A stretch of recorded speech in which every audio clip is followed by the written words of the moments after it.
TIFU by looking up the recipe for TV dinner-style Salisbury steak.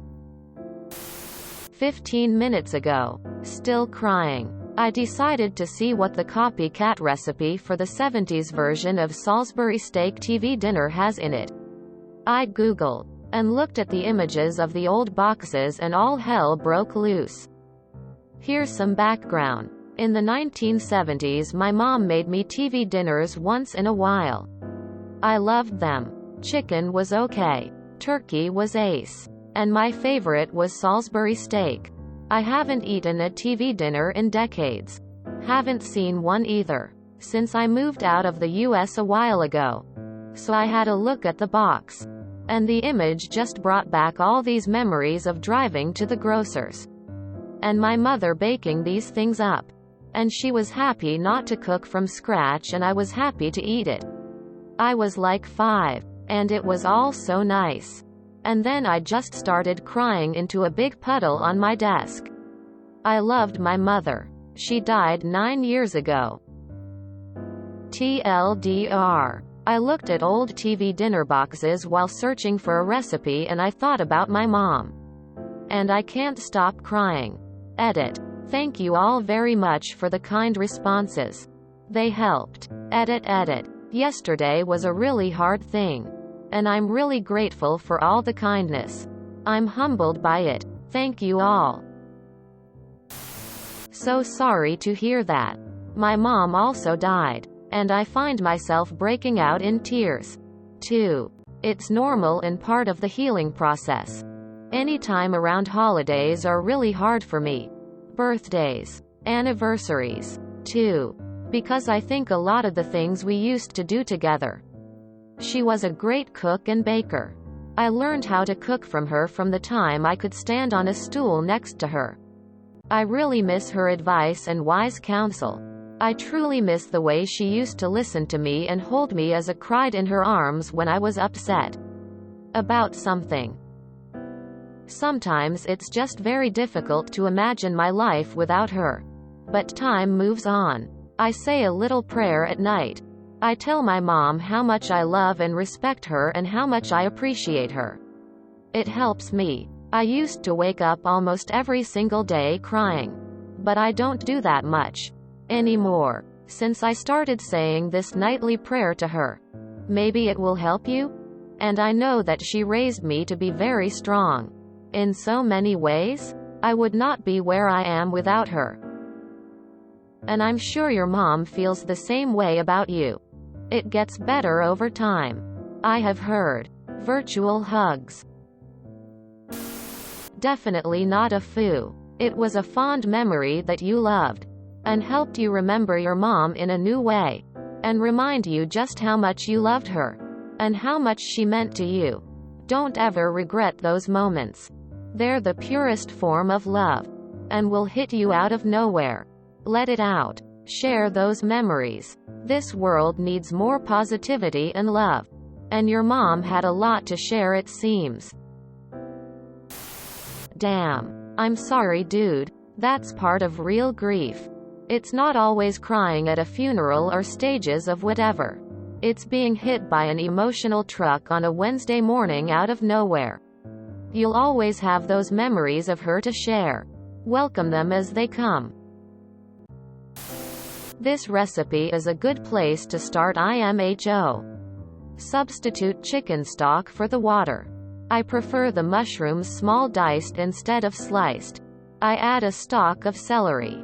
Small diced. To cook at the same time as the mushrooms and salt the ever-loving heck out of it for that authentic out-of-the-box flavor.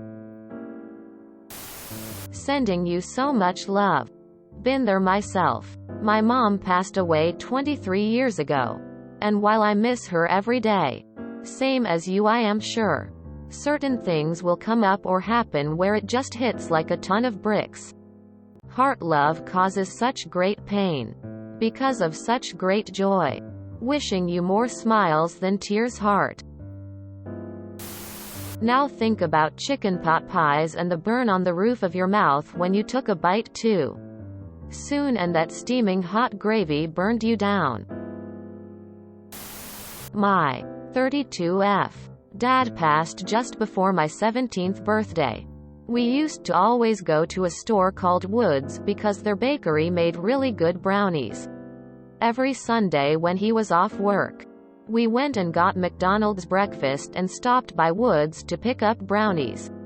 Super healthy, I know, but everyone needs a cheat day. After he passed in 2005, I went there a few times on my own. But the memory was still too painful and I always ended up crying in the car like a crazy person while eating my brownie alone. In 2016, I left my home state for the Pacific Northwest and hadn't had a brownie in almost 10 years. I went to the store near my house and saw that they had massive brownies with chocolate frosting. They looked really good, so I bought some on a whim. When I got home, I threw one on a plate and sat at the kitchen table. I took a bite and instantly started pouring tears. They were exactly like the ones I used to enjoy with my dad. I had really been missing him, feeling lost and alone in a new place. I moved 2,500 miles from home. But in that moment, I was sitting in my dad's red Toyota pickup on a Sunday morning. This time, my tears weren't from sadness or grief or loss. They were from joy, from feeling comfort and warmth after what felt like 11 years of repressed pain. I felt like I was finally at home, at peace. While losing someone so close to us is undoubtedly one of the worst feelings imaginable, the memories we keep are more powerful than that grief. The lessons we learn, the happy moments we cherish in our hearts can be stronger than the weight of that loss.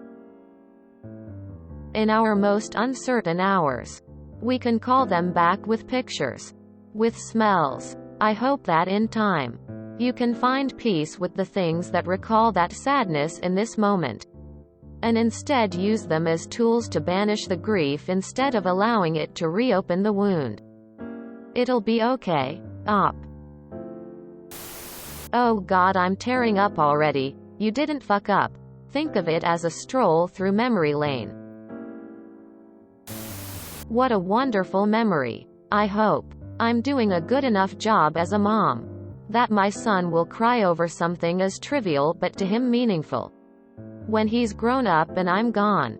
Your post is a reminder that it's not about the grand gestures and expensive gifts, it's the little things that makes up the most of our lives and relationships.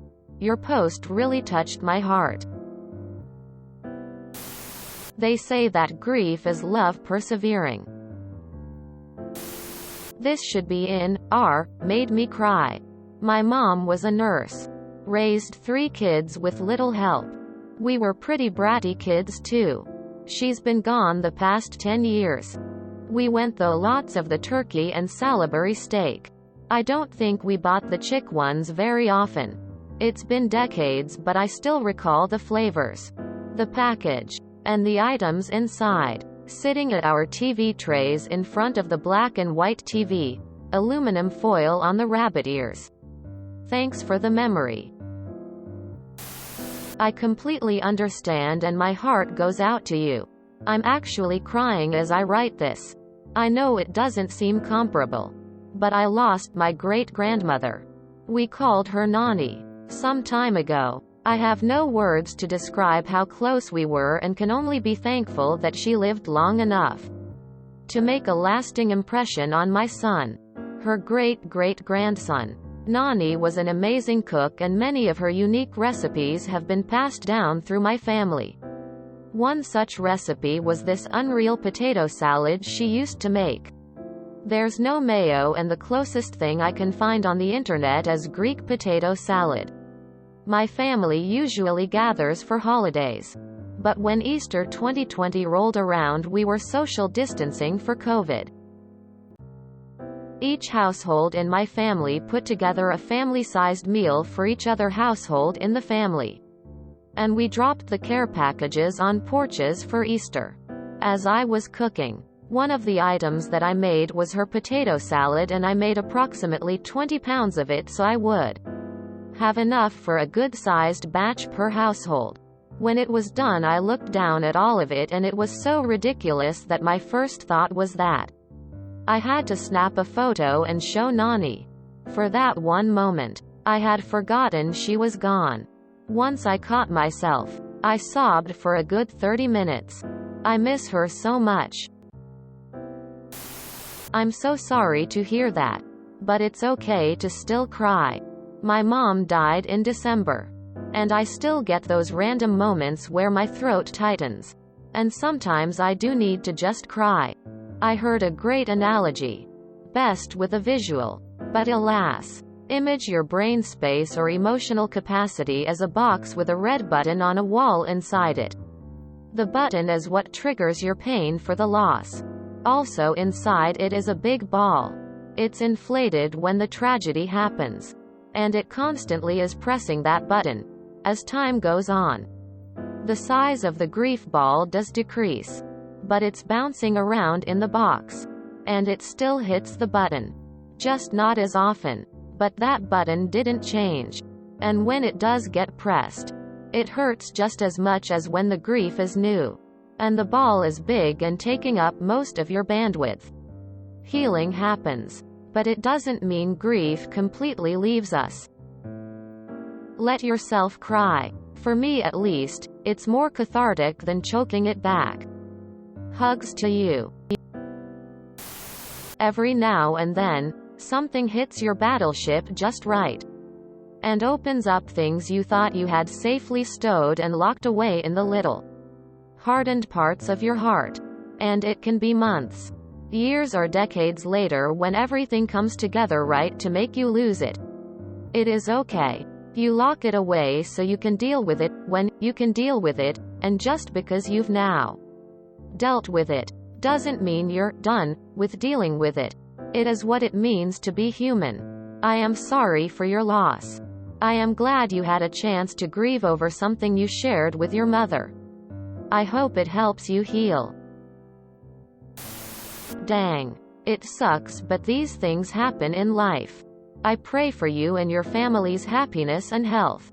If you feel down, just remember that all these people are here for you. I hope you have a nice day, night. Sorry about Mom's sad face. Where did you move to and how does it compare to the US?